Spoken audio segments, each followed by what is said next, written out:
നമസ്കാരം. മറുനാടൻ മലയാളി എഡിറ്റർ ഷാജൻ സ്കറിയയുടെ അറസ്റ്റിനെതിരെ വിവിധ കോണുകളിൽ നിന്നും പ്രതിഷേധമുയരുകയാണ്. BJP സംസ്ഥാന അധ്യക്ഷൻ രാജീവ് ചന്ദ്രശേഖർ, JR പത്മകുമാർ എന്നിവർ അറസ്റ്റിനെതിരെ രംഗത്തെത്തിയിരുന്നു. ഓൺലൈൻ മാധ്യമ സംഘടനയായ കോം ഇന്ത്യയും അറസ്റ്റിനെതിരെ പ്രതിഷേധമറിയിച്ചു. ഷാജൻ സ്കറിയയോടുള്ള വ്യക്തിപരമായ വൈരാഗ്യവും ചില സാമ്പത്തിക രാഷ്ട്രീയ ശക്തികളുടെ പ്രേരണയും രാത്രിയിൽ നടന്ന ഈ അറസ്റ്റിന് പിന്നിലുണ്ടെന്ന് കോം ഇന്ത്യ പറയുന്നു. നിയമവിരുദ്ധ നടപടി സ്വീകരിച്ച CIക്കും പിന്നിൽ പ്രവർത്തിച്ചവർക്കുമെതിരെ നടപടി ആവശ്യപ്പെട്ട് ആഭ്യന്തര സെക്രട്ടറി, വിജിലൻസ് ഡയറക്ടർ എന്നിവർക്ക് കോം ഇന്ത്യ ഭാരവാഹികൾ പരാതി നൽകി. CIയുടെ മൊബൈൽ ഫോൺ, വാട്സ്ആപ്പ് സന്ദേശങ്ങൾ സഹിതം കസ്റ്റഡിയിലെടുത്ത് വിജിലൻസ് പരിശോധിക്കണമെന്നതാണ് ആവശ്യം.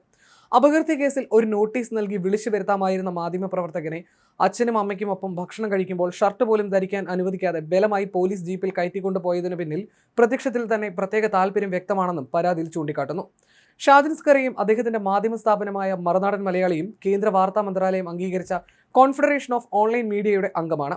ഈ സംഘടനയിലെ അംഗങ്ങളായ ഓൺലൈൻ മാധ്യമങ്ങളിലും സോഷ്യൽ മീഡിയയിലും വരുന്ന വാർത്തകൾ സംബന്ധിച്ച് പരാതിയുണ്ടെങ്കിൽ അത് നൽകേണ്ടത് കാലിക്കറ്റ് സർവകലാശാല മുൻ vice chancellor doctor KKN Kurup അധ്യക്ഷനായ കേന്ദ്ര വാർത്താ മന്ത്രാലയം അംഗീകരിച്ച ഉന്നത സമിതിക്ക് മുൻപാകെയാണ്. അവിടെയും പരിഗണിക്കപ്പെട്ടില്ലെങ്കിൽ പരാതിക്കാർക്ക് നേരിട്ട് വാർത്താ മന്ത്രാലയത്തെ തന്നെ സമീപിക്കാവുന്ന സാഹചര്യമുണ്ട്. അതാണ് കേന്ദ്ര സർക്കാർ പുതുതായി നടപ്പാക്കിയ നിയമത്തിൽ പറയുന്നത്. എന്നാൽ ഷാജൻ സ്കറിയക്കെതിരെ പരാതി നൽകിയ യുവതി ഈ മാർഗങ്ങളൊന്നും തന്നെ സ്വീകരിക്കാതെയാണ് പരാതിയുമായി മുന്നോട്ട് പോയിരിക്കുന്നത്. ഇതും ഷാജൻ സ്കറിയെ കൊടുക്കാനുള്ള ഗൂഢാലോചനയുടെ ഭാഗമാണെന്നാണ് കോം ഇന്ത്യ സംശയിക്കുന്നത്. ഇതുപോലുള്ള പകവോക്കൽ രീതി പോലീസ് പിന്തുടരുന്നത് മാധ്യമപ്രവർത്തകരുടെ അഭിപ്രായ സ്വാതന്ത്ര്യത്തിന് നേരെയുള്ള കടന്നാക്രമണമാണ്. ഇതൊരിക്കലും അംഗീകരിക്കാൻ കഴിയാത്തതുകൊണ്ടാണ് പരാതി നൽകാൻ തീരുമാനിച്ചതെന്ന് കോം ഇന്ത്യ പ്രസിഡന്റ് സാജ് കുര്യനും ജനറൽ സെക്രട്ടറി KK ശ്രീജിത്തും വ്യക്തമാക്കി. 2025 മാർച്ച് അവസാന വാരം ബഹുമാനപ്പെട്ട സുപ്രീം കോടതി പുറപ്പെടുവിച്ച ഉത്തരവിൽ ഇഷ്ടപ്പെടാത്ത അഭിപ്രായമാണെങ്കിലും പറയാനുള്ള അവകാശം സംരക്ഷിക്കപ്പെടണമെന്ന് ഉത്തരവിട്ടിട്ടുള്ളതാണ്. സമൂഹ മാധ്യമത്തിൽ ഉറുദു കവിത പോസ്റ്റ് ചെയ്തതിന് രാജ്യസഭാ MPയായ ഇമ്രാൻ പ്രതാപ്ഗഡിക്കെതിരെ എടുത്ത കേസ് റദ്ദാക്കിക്കൊണ്ടാണ് ഇത്തരമൊരു സുപ്രധാന നിർദ്ദേശം സുപ്രീം കോടതിയുടെ ഭാഗത്തു നിന്ന് ഉണ്ടായിരുന്നത്.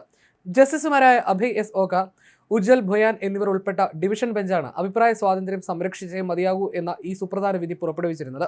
മാത്രമല്ല, ഷാജൻ സ്കറിയക്കെതിരെ വാർത്തകളുടെ പേരിൽ എന്ത് നടപടി സ്വീകരിക്കണമെങ്കിലും 10 ദിവസം മുൻപ് തന്നെ നോട്ടീസ് നൽകണമെന്ന ഉത്തരവ് ബഹുമാനപ്പെട്ട ഹൈക്കോടതിയും നേരത്തെ തന്നെ പുറപ്പെടുവിച്ചിട്ടുള്ളതാണ്. ഇതൊന്നും തന്നെ സൈബർ സെൽ ഇൻസ്പെക്ടർ പാലിച്ചിട്ടില്ലെന്നും കോം ഇന്ത്യ നൽകിയ പരാതിയിൽ കുറ്റപ്പെടുത്തുന്നു.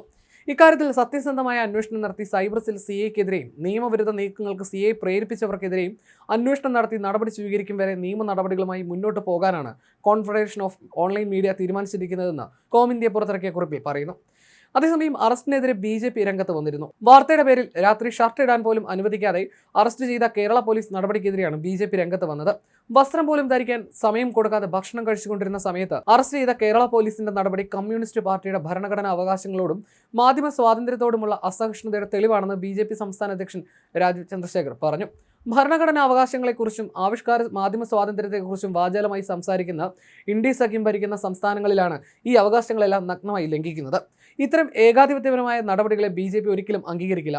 ഷാജൻ സ്കറിയയുടെ മാത്രമല്ല, ഒരു മലയാളിയുടെയും ഭരണഘടനാ അവകാശങ്ങളെ ലംഘിക്കുന്ന നടപടികൾ BJP വെച്ചു പൊറുപ്പിക്കില്ലെന്നും രാജീവ് ചന്ദ്രശേഖർ വ്യക്തമാക്കി.